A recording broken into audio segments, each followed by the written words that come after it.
जनाब आली शाम रमजान में एक बार फिर से आप सबका खैर मकदम है। उम्मीद है आप लोग बिल्कुल ठीक ठाक होंगे, खैरियत से होंगे। और ईद की बस खरबूजे को देख के खरबूजा रंग पकड़ता है। तो बात यह है कि आपकी तैयारियां कैसी जा रही हैं जी?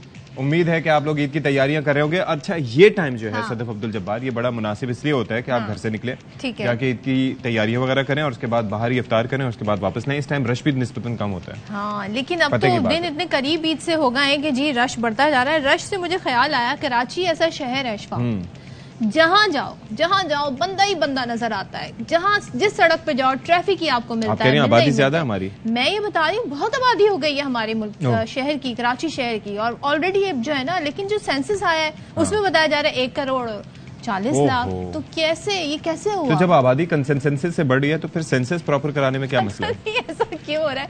लेकिन एक बात पे जी कंसेंसस हो गया है, वो तमाम जमातों का हो गया है। वो कंसेंसस ये है कि सेंसस में जो आबादी बताई गई है वो ठीक नहीं है। तो तमाम जमातें खदशात का इजहार कर रही हैं, चाहे वो पीपल्स पार्टी हो, उन्होंने पहले कह दिया था MQM जमात इस्लामी। जी आप कुछ कह रहे हैं? अच्छा, मैं ये कह रहा था सदफ कि जब वो घर पे जो डिटेल्स लेने के लिए आए थे, वो इतना मतलब आपको लग नहीं रहा था कि they are fully invested in that, या आपके पास आए थे? अच्छा, मैं घर पे थी नहीं, तो मेरे फादर जो थे वो कह रहे थे आपकी बेटी सदफ जब्बार नामे कहीं वो टीवी पे तो नहीं आती है। अच्छा, तो उन्हें ये पता चला, उन्होंने ऑन किया, डिसऑन किया?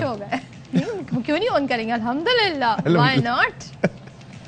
तो ये देखें ना, सदफ ने बिल्कुल शेर की तरह, शेरनी की तरह धाड़ के बताया कि जी शी मीन्स इट। अच्छा, अब जरा ये बताएं कि अब तहफ़्फ़ुज़ात बताएं जी कंसेंसस के साथ। कंसेंसस के ऊपर तहफ़्फ़ुज़ात ये है कि कई जगह पे उनका जी सेंसस पे तहफ़्फ़ुज़ात ये थे कि एक तो उनका सिस्टम जो है वो बड़ा एक ये आईपैड्स वगैरह इस तरह की चीजें लेके चल रहे थे, टैबलेट लेके चल रहे थे, तो वो उस तरह से काम नहीं कर रहे थे। फिर जहाँ पर बिल्डिंग की यूनिट्स काफी ज्यादा थे तो वहां पर भी उनको ट्रेस करने में परेशानी हो रही थी। फिर मालूमात जब जाहिर है कि आप विलिंगली जब मालूमात देते हैं तो फिर आप उसकी सदाकत किस हद तक उस पर यकीन किया जाए, ये भी जाहिर है कि क्वेश्चन मार्क है। खालिद मकबूल सिद्दीकी कहते हैं हम वो बस बदनसीब शहर में रहते हैं जहां पर लोगों को सही से गिना भी नहीं जा रहा है। तो जरा देखें वो क्या कह रहे हैं। मैं कैसी बदनसीब रियासत में रहते हैं, अपने लोगों को सही तरह गिन पाए वो भी न गिन पाए। दुनिया कराची को मानती है कि कराची दुनिया के 3 बड़े शहरों में से सही आबादी गिना जाए तो दुनिया का सबसे बड़ा शहर है।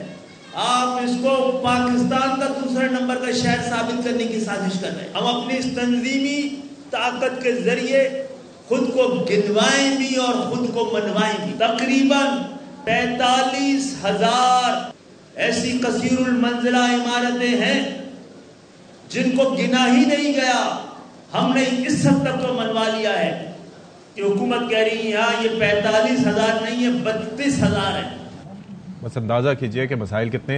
अच्छा, वैसे कितना ही बेहतर होता कि लूप में लिया जाता। यू रिमेंबर कि जब सेंसस हो रही थी और ये जो डिजिटल सेंसस हो रही थी उस हवाले से कोई अवेयरनेस भी इतनी ज्यादा नहीं थी, बिल्कुल भी नहीं थी। और वजीर खारजा जो बिलावल भुट्टो जरदारी साहब है उनकी जानिब से भी कहा गया, हालांकि सिंध पे उनकी गवर्नमेंट है, वो कह रहे हैं मुझे पता ही नहीं, वो कह रहे हैं मैं वजीर खारजा हूँ, मुझे नहीं मालूम। Just imagine. और आप ही सोचें कि हम कोविड-19 से गुजरे हैं, तो उसमें मैं पहले भी जिक्र कर चुकी हूँ कि लोगों के मोबाइल पे मैसेजेस आ जाते थे, आप फोन कॉल किसी को करते थे तो वो रिंग टोन से पहले आपको बकायदा आगाही दी जाती थी। तो ऐसा आप कुछ कर सकते थे और लोगों को मालूमात फराहम कर सकते थे। नहीं, और दूसरे चक्कर ये है कि सदफ आपको याद होगा कि आज से कुछ अर्सा पहले जब वजीर दाखिला थे चौधरी निसार साहब, उस वक्त उन्होंने फैसला किया था कि मोबाइल सिम्स जो हैं उनकी बायोमेट्रिक करा के अपने अपने नाम पे करवाएंगे।